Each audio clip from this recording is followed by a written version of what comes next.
আছে আমাদের লিখিত পরীক্ষার নাম্বার প্রকাশ করেন। আপনারা 40 নম্বরে পাস করেছেন, আপনারা 40 নম্বরে পাস করেছেন, আমরা 40 পাই নাই, 40 নম্বরে লিখিত আমাদের রেজাল্ট হতে হবে। আপনারা আপনাদের ভাইবার রেজাল্ট এখন আমরা আমাদের মেরিট লিস্ট প্রকাশ করেন। আমাদের দাবিগুলো স্পষ্ট, একদম স্পষ্ট। দেখেন ওনারা আমাদেরকে চাকরি দেয়, ওনারা আমাদেরকে একটা সার্টিফিকেট দেয়। এই সার্টিফিকেট দেওয়ার পরে আমরা আমাদের মার্কের ভিত্তিতে শিক্ষা মন্ত্রণালয় আমাদেরকে চাকরি দিবে বা অবশ্যই আমাদেরকে চাকরি দিবে। তাহলে দেখেন আমাদের মার্ক যদি বেশি থাকে তাহলে আমরা চাকরি পাবো, আর যদি কম থাকে আমরা চাকরি এমনিতে বাদ করে যাবো। তাহলে আপনার সমস্যা কি? সবার দিকে আপনি কিসের ভিত্তিতে বন্ধ করেছেন? আমাদের তো জবাব চাই ভাই। এই যে চাকরি না করলে কি হয়?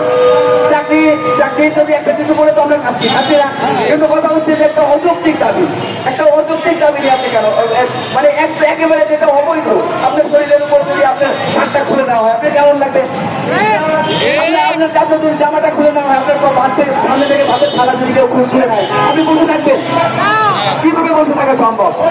আমাদের উপরে অত্যাচার করা হয়েছে, আমাদের উপর জুলুম করা হয়েছে, এখন পর্যন্ত কোনো রেজাল্ট দেয়নি, এখন পর্যন্ত কোনো এটা সঠিক কোনো সমাধান আমাদেরকে দিচ্ছে না। আমরা আজকে কয়েকদিন ধরে বলছি, এখানে পুলিশ মহোদয়, পুলিশের ডিসি মহোদয় স্যারের সাথে আমরা দীর্ঘ সময় করছি। কালকে আমরা এখানে জলকামানের শিকার করতে হয়েছে, আমাদের অনেক কয়েকজন ভাই আটক করা হয়েছে, তারপরে আমাদের অনেক কয়েকজন ভাই হাসপাতালে ভর্তি হয়েছে। আচ্ছা আপনি একটা জিনিস চিন্তা করেন যে এত কিছু করার পরে এই রাস্তাটা ব্লক করলে সারা ঢাকা শহর বন্ধ হয়ে যায় না? যায় নাকি যায় না? এখানে গুরুত্বপূর্ণ জায়গা, এখানে রাস্তা ব্লক করলে সব বন্ধ হয়ে যায়। এখন আমরা যদি অধিকার আদায়ের জন্য আমাদের সচিবালয় কথা শোনানোর জন্য যদি আমাদের রাস্তা ব্লক করতে হয়, আমাদের যদি বিশৃঙ্খলা সৃষ্টি করতে হয়, একজন নাগরিক হিসেবে কি এটা কিভাবে আমরা মেনে নিতে পারি? সুতরাং আমাদের ন্যায্য দাবি আমরা সম্মানিত উপদেষ্টা মহোদয়ের কাছে আমরা বিনীতভাবে অনুরোধ করছি। উপদেষ্টা মহোদয়, আমাদের এই কান্নাটা শোনেন, আমাদের কষ্টের কথাটা শোনেন, আমাদের উপর অত্যাচার করা হচ্ছে, এখানে দাঁড়িয়েছে আমাদের যে সড়ক ন্যায্য দাবি, আমাদের সড়কটা আপনারা অবশ্যই আমাদের এই বিষয়টা তদন্ত করে দেখেন। যে এনডিআরসির কর্মকর্তা অতিরিক্ত 113 জনের 113 জনের রেজাল্ট কিভাবে প্রকাশ করে আপনি জিজ্ঞাসা করেন। যা ইচ্ছা তাই করতেছে, ভর্তি বাণিজ্য এরা ভাইবা বাণিজ্য করার জন্য একটা চক্রান্ত করতে পারছে। 21,000 বের করেছে, তার মানে কি আপনারা টাকা নিয়ে আসেন, আমাদের কাছে টাকা নিয়ে আসেন, যারা টাকা দিবেন তাদের টাকাতে ভালো করে কাজ করা দিবে। ফাজলামির একটা সীমা আছে, মেনে নেওয়া হবে না, এটা কোনোভাবেই মেনে নেওয়া হবে না।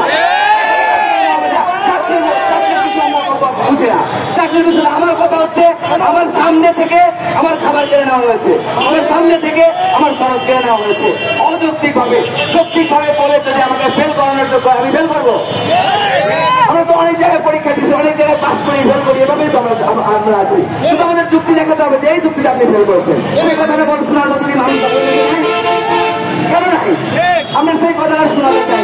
আমাদের এই আন্দোলন চলবে, একজন ভাইও টাকা করবেন না, আরো আমাদের 20,000 সব ভাইকে আমরা এখানে নিয়ে আসবো এবং আমরা এটাই অধিকার আদায় করে আমরা এর উপযুক্ত জবাব দিয়ে আমরা জীবন দেওয়ার জন্য এসেছি। আমার পুরো নিচে নাম্বার পাবো, 60-এর নিচে যদি আমি নাম্বার পাই তাহলে আমি জাতীয়গতভাবে আন্দোলন করতে হবে। একজন ভাই না 40-এর নিচে একজন নাম্বার পাইছে তাহলে কি আমাদের সুতরাং আমাদের ন্যায্য দাবি আদায় না হওয়া পর্যন্ত সকল ভাইরা অবস্থান করবেন ঢাকায়। আমরা অবশ্যই এই আন্দোলনের মাধ্যমে একটা বিজয় ফিরিয়ে নিয়ে আসবো ইনশাআল্লাহ।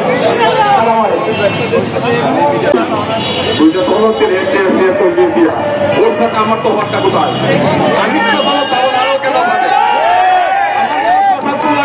কেন 40-41 দিয়ে সমাজ পাবে? এটা কি কোনো সন্ধ্যা সংখ্যা নয়?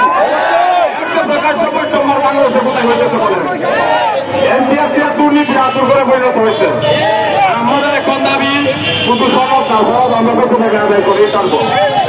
ওই এনটিআরসি চেয়ারম্যান, ওই স্বৈরাচারীর দূষর, ওকে প্রকাশ্য ক্ষমা চাইতে হবে দুর্নীতির জন্য বাংলার মানুষ। ওকে বরখাস্ত করে কঠিন শাস্তির মুখোমুখি হতে হবে। আপনি অপরাধ করছেন, শাস্তি পাবেন না। এটা কেমন বাংলাদেশ, কেমন ন্যায় বিচার? শাস্তি কিসের জন্য? অপরাধ করার জন্য।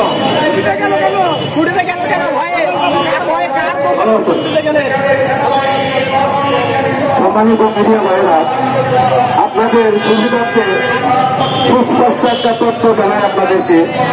2022 সনে যখন এনটিআরসি নিয়োগ বিজ্ঞপ্তি দেয়, 18তমতে আমরা অংশগ্রহণ করেছিলাম প্রায় 18.5 লাখ। লক্ষ পরীক্ষার্থী এনটিআরসির নীতিমালা অনুযায়ী প্রিলিমিনারিতে 40% মার্কে আমরা রিটার্নের জন্য যোগ্য হই। সেই 18.5 লক্ষ থেকে 4.5 লক্ষ রিটার্নের জন্য আমরা যোগ্য হই। এখন আপনাদের কাছে প্রশ্ন, 18.5 লক্ষ থেকে প্রিলিমিনারিতে যারা 40% মার্কে রিটার্নের জন্য যে 4.5 লক্ষ যুক্ত হয়েছে, আমরা 4.5 লক্ষ রিটার্ন দিয়েছি। 4.5 লক্ষ থেকে রিটার্ন পরীক্ষার 1 মাস আগে নিয়ম বহির্ভূত সিলেবাস পরিবর্তন করে আমাদেরকে রিটার্ন পরীক্ষায় অংশগ্রহণ করিয়েছি।